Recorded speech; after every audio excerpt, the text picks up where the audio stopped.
Hey, what's good guys? This is Chromatus again, and this is going to be my second video in my three-part series on my thoughts and contrasts about Call of Duty Black Ops 2 in respects to what went on during Call of Duty Black Ops 1. So before I get into the multiplayer section, I just want to talk a little bit about this gameplay. This is a gameplay of mine from a little while back. It's my best kill-death ratio in Call of Duty Black Ops, which is a 61-1. But I just want to talk a little bit about this because here's what I think about Black Ops 1 and Modern Warfare 3 and Call of Duty games so far in general. Generally, they reward the main slayers, and slayers are pretty much what I'm doing right now. Some people would call this camping, but it's actually slaying.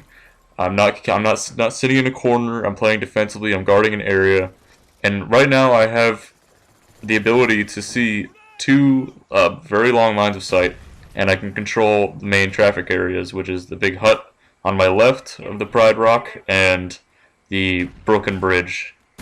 And so yeah, with this area, I can control pretty much the whole map and just get my kill streaks.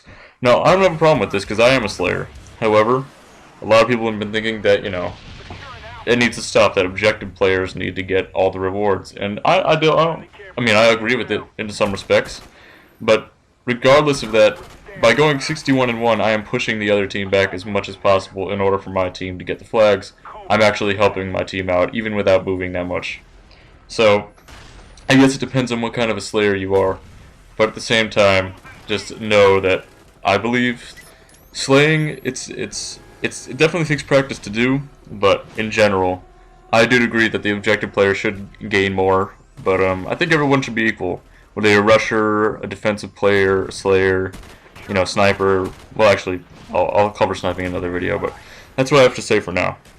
So for the Black Ops 2 multiplayer, after seeing the first main trailer, I was a little bit disappointed because, yes, I have voiced earlier in my other videos that I really am not a big fan of the futuristic-esque Call of Duty. And to me, that trailer just looked really, really futuristic and Halo, Halo-oriented, not exactly, but in that respect. And after seeing gameplay from Gamescom recently, I've also noticed that it generally has a kind of pace of along the lines of about Modern Warfare 2, but it incorporates some of the things from Black Ops 1. So I'm going to cover the perks, kill streaks, and just overall. So as far as the perks go, I'm actually unsure about how the perks are going to work. I know that the perks no longer affect your gun in general, like sleight of hand, but usually give you fast reloading. Now sleight of hand, there is no sleight of hand, I guess. Now there's just an attachment called fast magazines, and giving the attachments more power than the perks, I don't know exactly how it result, but as far as I can predict, it might make some things unbalanced because there are many different setups you can use with attachments and I know there's different things you can do with your guns now that are just really crazy, but like the laser sights, and I don't know how it's going to work, but I just don't want anything to result in, overpowered weapons. And of course there's going to be some, but it gets to a point where there are some classes that are just completely overpowered and just ridiculous. But the perks seem fine for now. They look, decent.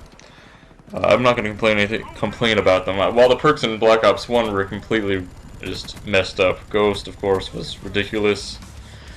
So really, hopefully they can take, another step back and look at what they've done in Black Ops 1 and really reevaluate their situation with the perks and make it so everything's balanced. And I hope they'll learn from Modern Warfare 3's big mistakes as well. And honestly, about Ghost, I'm not seeing this whole thing about how Ghost only works if you're moving, because honestly, it should be the opposite. It should only work if you're not moving, because usually people who use Ghosts, they move around all the time, so I should be able to... It's not like they camp in corners all the time. You have to move in Call of Duty just the way it is. So as far as kill streaks go, the kill streaks to me, once again, they look way too futuristic. That AGR thing where you become like a transformer is just mentally retarded in my opinion. Sorry to use that word, but that's just the way it is. The Dragonfire, I believe it's called, the weird ass quad drone or whatever, just doesn't make any sense. I don't know why David Vonderhaar decided to put the RCXD back in the game. I remember watching the interview, they just said they thought it need to be back in the game just for nostalgic reasons, when honestly, that's complete bullshit. They don't need it back in the game. It's basically just like a free kill anyway, just like the Predator missile is in Modern Warfare 2 and 3. So, that's useless. That's completely illogical. I don't know where they get off saying that. Yeah, sure, the developers. Though they're the developers, but at the same time, really, it honestly doesn't matter if it's an annoying kill streak. And when you look at the statistics, it's the kill streak that kills almost everyone the most. So that's just ridiculous. As far as the other kill streaks, I'm glad that they have, you know, weapon-based streaks like the Death Machine and the War Machine. But at the same time, I don't really see too many people using them. And as far as the score streak system now, how you get points for how you get just a different amount of points for doing different objectives, that's also trying to reward the objective player.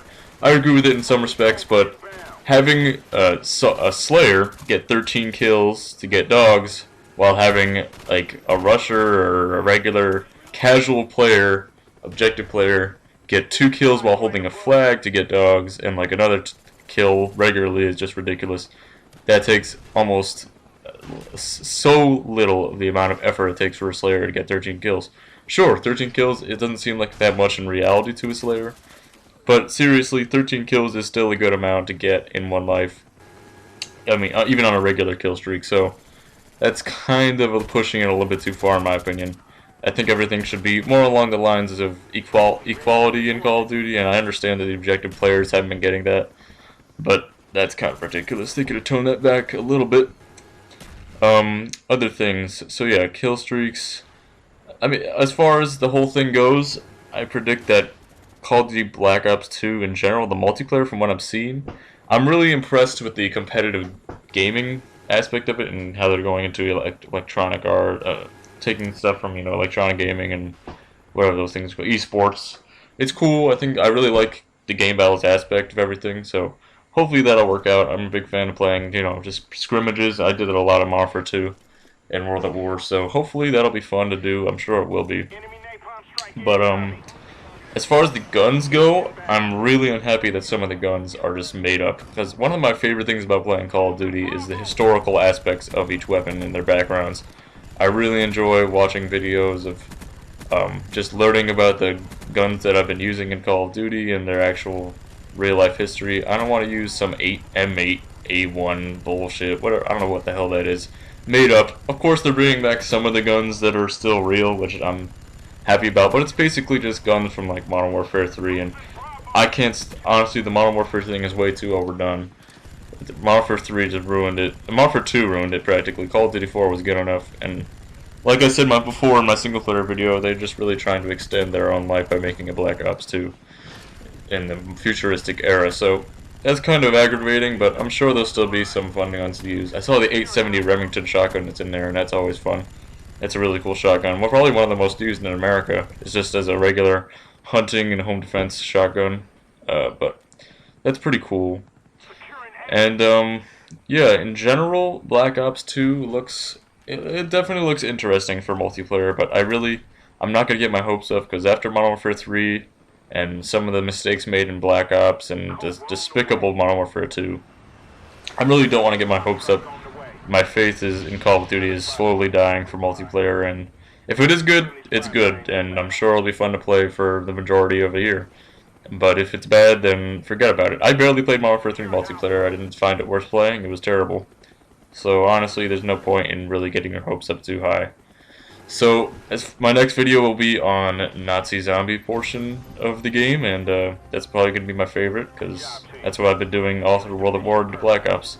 So thanks for watching, and that will be it for now.